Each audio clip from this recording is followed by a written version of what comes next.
I have two questions. One for you, Aldenette, looking at the prospects of this alternative for housing and thinking about Hurricane Katrina and the homes that those who were displaced lived in and formaldehyde exposure and all of that. How can we assure that low-income, poor individuals will not acquire a home that can be hazardous to their health? Let me ask, are you asking me if ISO shipping containers can be hazardous? Because it was mentioned that they were waste containers, and so that's what made me think about that. Okay. There are 20 to 40 million waste containers sitting on our earth presently, and that's growing because in capitalism we always try to do bigger and better. Some of those carry toxic substances. Con Global, which is a depot that repositions those containers, knows what's in them, and they choose which ones go for repurposing. Further, SG Blocks is one of the companies that is LEED certified and ensures to federal standards that those housing cubicles are safe. So my second question goes to Anil, and I hope I'm pronouncing your name correctly. Just thinking about California, particularly Northern California, and the use of the term illegal immigrants and its association with Latino populations, noting the fact that was brought to my attention that particularly in San Jose area, you also have a European population, particularly Irish illegal immigrant population. How does that impact that community, and is there a discrepancy there in terms of illegal immigrants and the workers' compensation, European illegal immigrants versus other people of color? Mm-hmm. Like, how can I answer this question? I think that we should move away from those stereotypical mindsets that we had, that whenever we say illegal immigrants, the first thing that comes to mind is a Latino person or Hispanic person.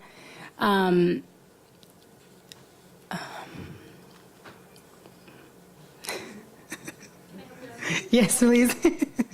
So I think one way to look at it is from the... Use mic? I'm going to help you real quick. I'll be really quick.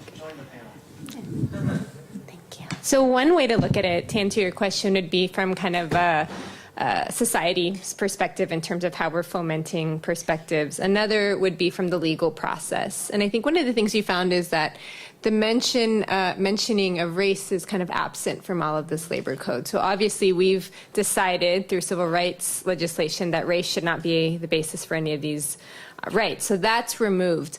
But we can think about how race kind of shapes whether or not immigrants hit roadblocks in terms of accessing these rights. So, yeah. Thanks. So what is that impact then? I mean, because my question, I know that we want to get away from that. We don't know. We have to do the research. Okay, fine. Okay, you guys. I just wanted to say you guys, awesome presentations, and it's an excellent way to top off the day of amazing presentations. My question is for Anel, and first, there's just the fact that you did 10 states in 2 quarters just shows how much work you had to do, and you still have 40 left, so it's just amazing how much work you've done.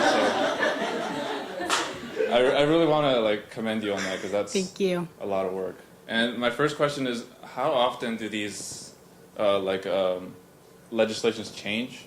Is it with every couple of decades? Is it every other year? Mm-hmm. And also to tie in, if there's any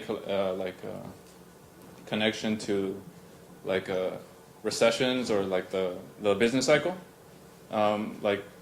Mostly what I'm trying to tie it into is when labor markets aren't tight, when labor markets are tight, and everybody has a job, nobody really seems to care that there's legal immigrants around. But when unemployment goes up and they need someone to blame, that's when, you know, the brunt of the blame goes on illegal immigrants. So I'm wondering if there's any relation between the business cycle and when changes to legislation occur.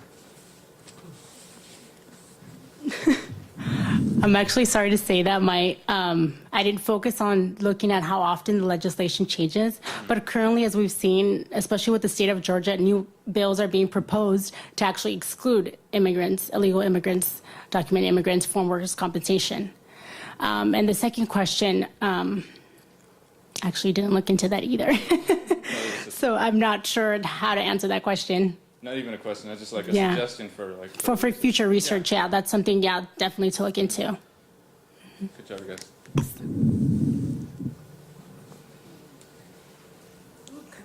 Okay, there we go. Once again, I want to say you both did a wonderful job. I have a question for you, Aldenette. Correct. Okay, so you talked about the sustainable, like the housing and the buildings, and you also mentioned how the cost of it and how much it costs. So I was wondering, is there a way that we can get those who are from low income families to actually purchase these homes because for the betterment of themselves rather than continuing to live in neighborhoods that actually aren't good for them but cost less for their situation?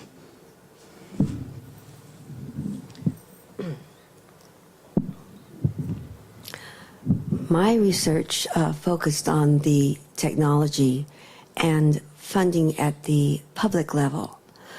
Of course, in my research, I touched on private funding and nonprofit funding. Building with shipping containers can be very cheap or very expensive, depending on what you want to do with it, and most of all, location, which is the mantra of real estate. So in Los Angeles, they were looking at areas that were public lands, or areas that were not being used, abandoned properties to get around that location issue. And they can be, the problem with all sustainability issues is that there's a slightly higher cost because it's new, but the return in the long run is immense. So, for example, if you were to finance a house today, say, just give a figure. I want to be realistic. $100,000 house, okay? And you could only put down 10%, $10,000.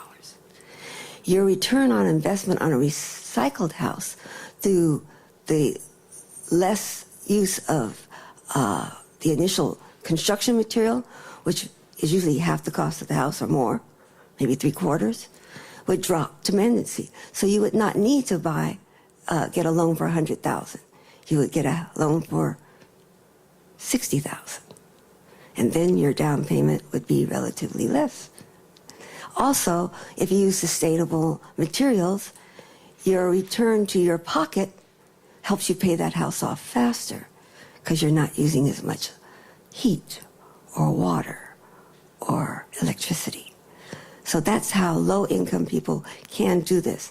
My research did not look into that development, but that's very much an interesting idea for future research. Thank you.